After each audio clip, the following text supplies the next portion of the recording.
Spori ngushëllime kolegu dhe gjithë komunitetit Malishev, gjithashtu dhe familjes, është fatkeqësia e madhe në Kosovë që brenda një jave të vdesin 4 persona nga asfiksia ose mbytja e ajrit të pastër nëpër objekte.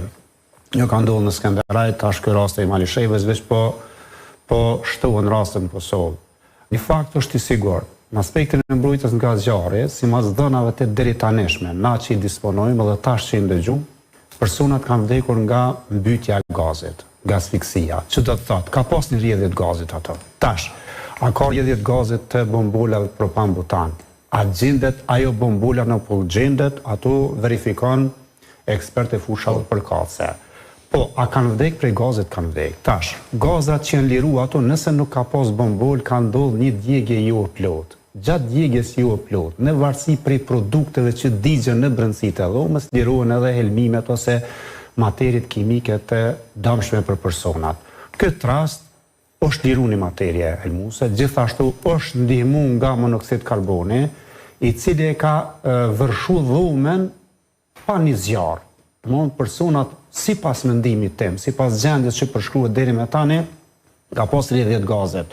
Edhe personat nuk kanë mujt trupi i tyre me absorbu oksigjen të pastër, kanë absorbu ndonjë helm kimik që thash, në varësi prej materialeve që kanë disponu në dhomë është djeg, lirohet edhe helmet kimike që tash për momentin nuk mundun më thonë për poshtë që vendi zjarrit. Mirë po, ai vend është djeg. Gaz ka pas. Çfarë gazi nuk po dihet për shkak se personat janë ndek nga gazi dhe s'po ne mohon kërkosh. A ka qenë prapë po thon propan. Monoksid karboni vlen të hetohet edhe me një dinamik shumë të shpejtë. Qysh? Për shkak se qysh mundet mu evidentu kjo?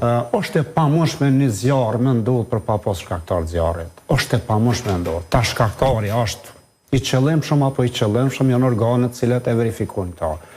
Unë jam edhe ekspert gjyqësor për mbrojtjen dhe hetimet të zjarreve të ndryshme. Në shumicën e rasteve zjarret e tregojnë për çka ka ndodhur.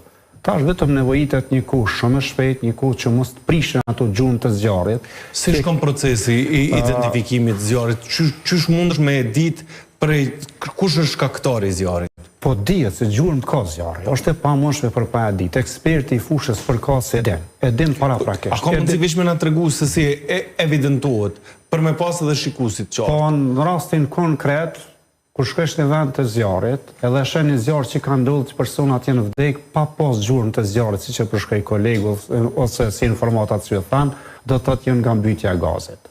Atë shiqohet vendin a ka ndonjë gjë të pazakontë në atë vend të zakonshëm.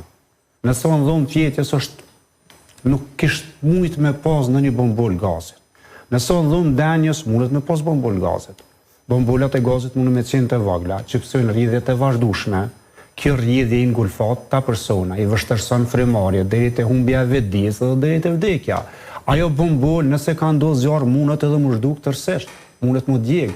Zjarri zhvillohet në temperaturë mbi 500-600 gradë Celsius.